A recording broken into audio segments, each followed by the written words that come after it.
pour une nouvelle partie. Ah, même hello, ça c'est bien. Mais, voilà, entre 2200 et 2300, je suis preneur.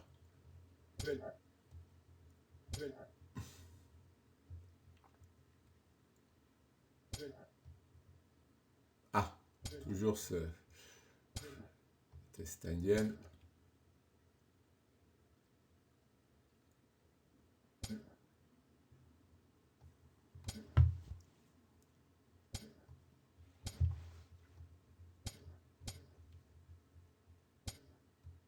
Ah ben encore C5. Bon, on va voir si j'ai un peu plus de chance. Donc cette fois, il va pas jouer cavalier C6, donc je ne vais pas renvoyer son cavalier au bord de l'échiquier.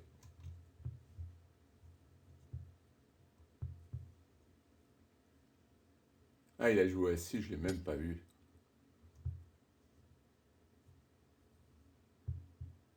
On va même dire que je n'ai pas entendu. Bon, je vais utiliser le même plan que dans la partie il y a quelques jours. Je ne sais pas s'il est bon, mais moi c'est celui qui me va.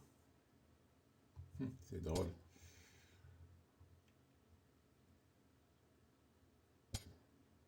Ah,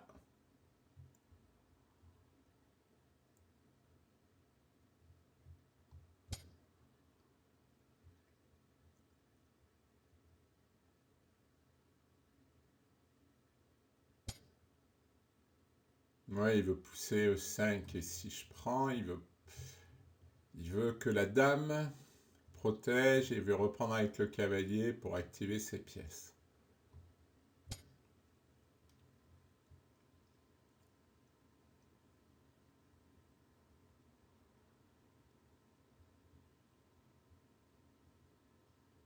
Ouais, et notamment venir en D4. Oui, oui, oui, oui, oui, ça se tient. Mais D6 reste faible parce qu'il y a mon fou et ma dame qui tape dessus. Donc, même si je prends E6 qui prend avec le cavalier, je fais fou prend D6. Ah, fou D7. Ah, ah oui, parce qu'il veut jouer B5. Tout simplement. Alors A4 pour l'empêcher, B5, puis on prend, puis on prend. Oui, je peux, hein. Et je peux aussi jouer E5. Bon, A4 me tente bien.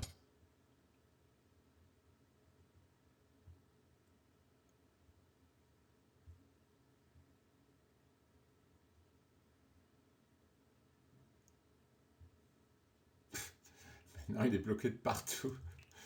Le cavalier à F8, il fait quoi? Fou en D7 fait pas grand chose. Il fait un peu pression sur le pion.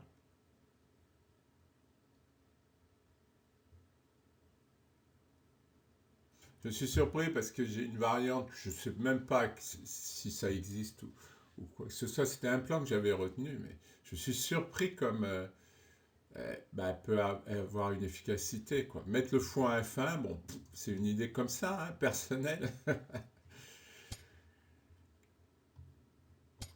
Et H3 pour jouer fou H2, c'est aussi dans mon idée. Alors là, par contre, ça, je sais que ça existe. Mon idée, c'est de pousser E5. Ah! Ah bah alors lui, il va jusqu'au bout.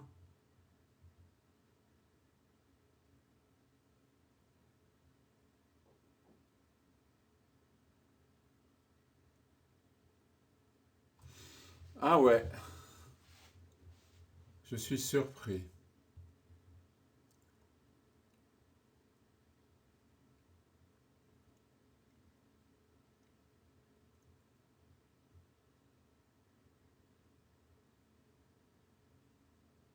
Je sais pas comment jouer.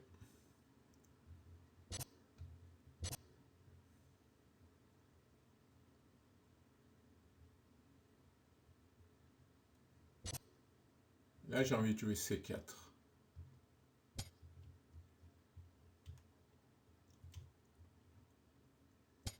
Parce que ce fou, je le trouve pas bon.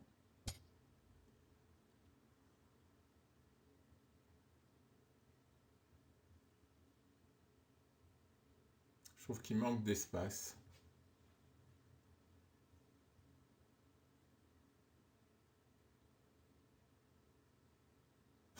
C'est amusant parce qu'il peut prendre, je prends avec le cavalier, après je peux prendre le fou. Non, je viens de dire qu'il était pas bon. Non, parce que là, ces deux pièces se bloquent, quoi. Donc, a priori, c'est pas mon intérêt, hein.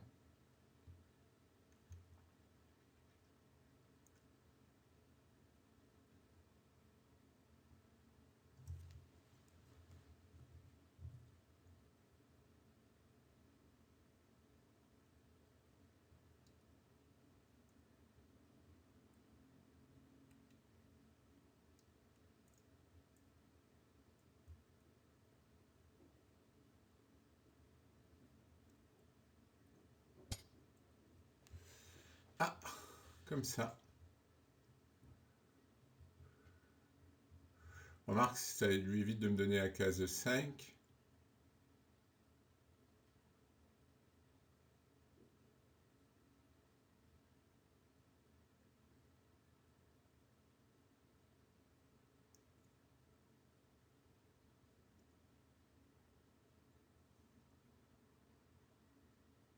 Oui, oui, oui, ça se défend.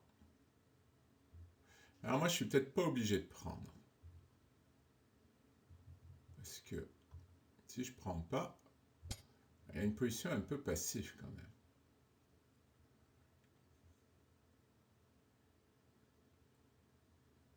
Qu'est-ce qu'il fait? Maintenant, il fera plus tour B2.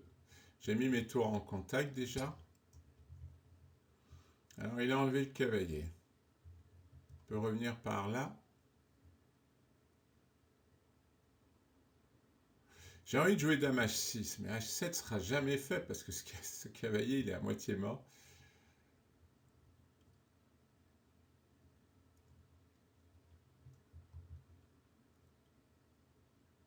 Ah, dame F4 pour faire pression à la fois sur F7 et D6. C'est pas bête.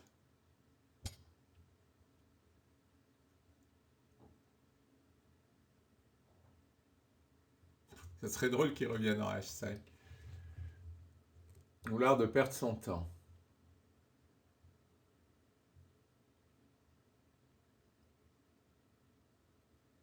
Et là, j'hésite à la mettre en H6, madame.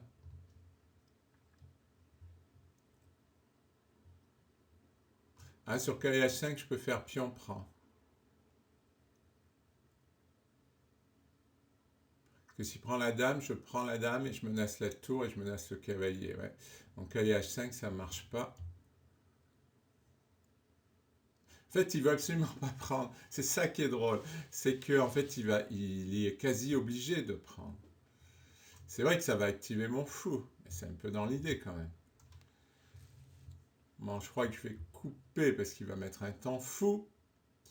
Je vous l'avais dit, hein, il était obligé. De toute façon, en plus maintenant, j'ai une menace là-dessus. Et je menace cavalier prend G6. Il y a une découverte sur la dame, donc là j'ai beaucoup de menaces maintenant. J'ai beaucoup de menaces. Ce qui peut défendre avec F6. Mais j'ai cavalier prend G6.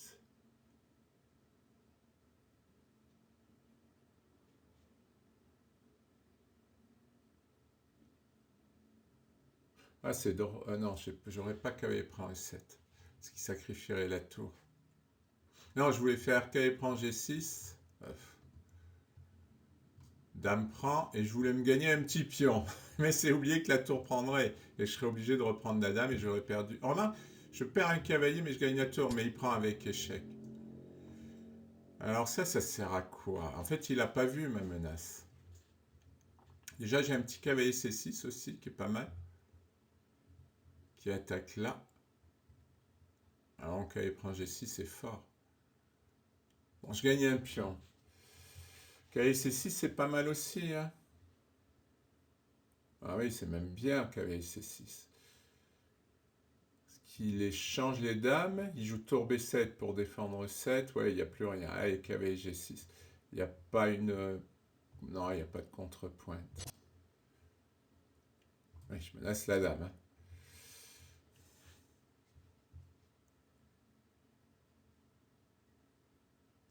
Alors j'ai changé les dames, mais bon, j'ai gagné un pion.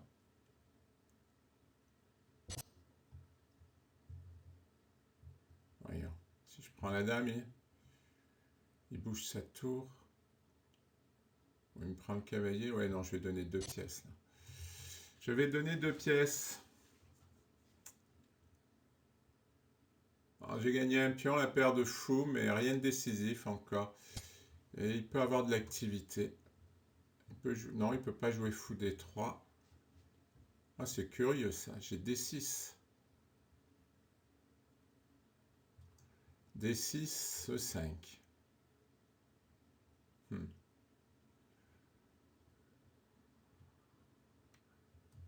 Cavalier D3, non, il me prend le pion. Pourquoi je n'aurais pas de tour à 7? Parce qu'il va jouer aussi, je vais prendre... Pourquoi pas D6, j'ai dit, à cause de E5? Et pourquoi j'irais pas aussi attaquer ce pion? J'ai plein d'idées.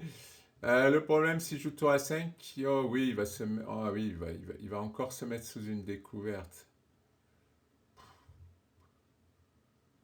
Il va peut-être essayer de rentrer sur la 7e. Ah, je la tiendrai, la 7e.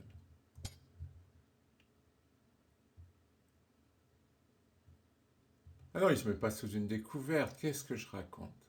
Oui, mais s'il joue tour C8, il perd là. Bon, il a tour là. C'est un peu embêtant. Remarque, c'est moi qui vais rentrer sur la 7e.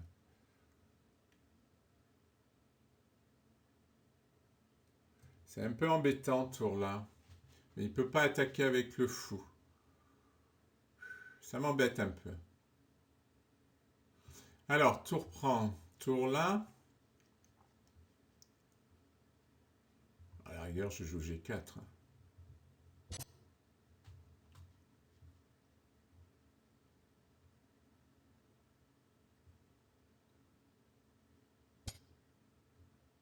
Pourquoi il va aller manger ce pion? Et je vais le détruire avant. Je vais le détruire. Tour là, fou B3, tour prend, fou prend. Non, je prends le cavalier, il va bouger avant. Ah oui, mais il va souffrir. Il va souffrir. Son plan est beaucoup trop long. Parce que alors, dès que j'ai pris là, il bouge le cavalier, mais j'ai le cavalier qui rentre là. Ah ben il abandonne. Il abandonne. Bon, il n'est pas bien, il faut le reconnaître. Il a fait beaucoup d'erreurs. Merci pour votre attention.